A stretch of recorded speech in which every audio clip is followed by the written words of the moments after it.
પોરબંદરના પૂર્વ સાંસદ રમેશ ધડુક પાસે માંગી છે 2 કરોડની ખંડણી. ગોંડલના 2 પાટીદાર યુવકોએ ફોન કરીને 2 કરોડની ખંડણી માંગી છે.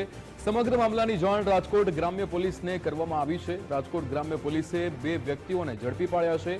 ખંડણી માંગનાર યુવાનોના નામ સચિન અને જયદીપ હોવાનું ખુલ્યું છે. બંને યુવાનો રમેશ ધડુકના સંબંધી હોવાનું ફરિયાદ નોંધવાનું પણ અહીંયા ટાળવામાં આવ્યું છે.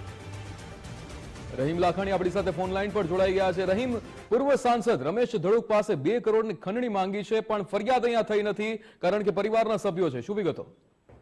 ચોક્કસપણે 2 દિવસ પહેલાની આ ઘટના છે કે જેમાં રમેશ ધડુક છે, પૂર્વ સાંસદ છે, તેને જસદણના એક યુવકના નામે તેની પાસેથી ખંડણી માંગવામાં આવી હતી ને 2 કરોડ રૂપિયા જેવી માતબર રકમ છે તે માંગણી કરવામાં આવી હતી. જો કે આખા સમાચાર છે તે મીડિયામાં પ્રસિદ્ધ થયા હતા અને જેની જાણ થતા જ રાજકોટ રૂરલ પોલીસ દ્વારા સમગ્ર મામલે તપાસ પણ હાથ ધરવામાં આવી હતી. રમેશ ધડુકને જે મોબાઈલ નંબર ઉપરથી ફોન કરવામાં આવ્યો હતો તે નંબરના આધારે રાજકોટ ગ્રામ્ય પોલીસ દ્વારા તપાસ હાથ ધરી હતી ને તેમાંથી 2 યુવાનો દ્વારા કૃત્ય કરવામાં આવ્યા હોવાની વિગત સામે આવી છે.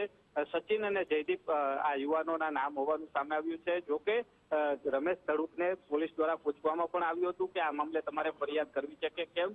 જોકે આ બંને યુવાનો છે તે રમેશ ધડુક છે તેમના નજીકના સંબંધી હોવાની વિગત સામે આવી છે અને તેના જ કારણે જે રમેશ ધડુકે છે તે ફરિયાદ કરવાનું હાલ ટાળ્યું હતું. જોકે 2 કરોડની ખંડણી માંગતા રાજકોટ અને પોરબંદર વિસ્તારની અંદર હાહાકાર પણ મચ્યો હતો. બિલકુલ રહીમ, સમગ્ર માહિતી સાથે જોડાવા બદલ આપનો આભાર.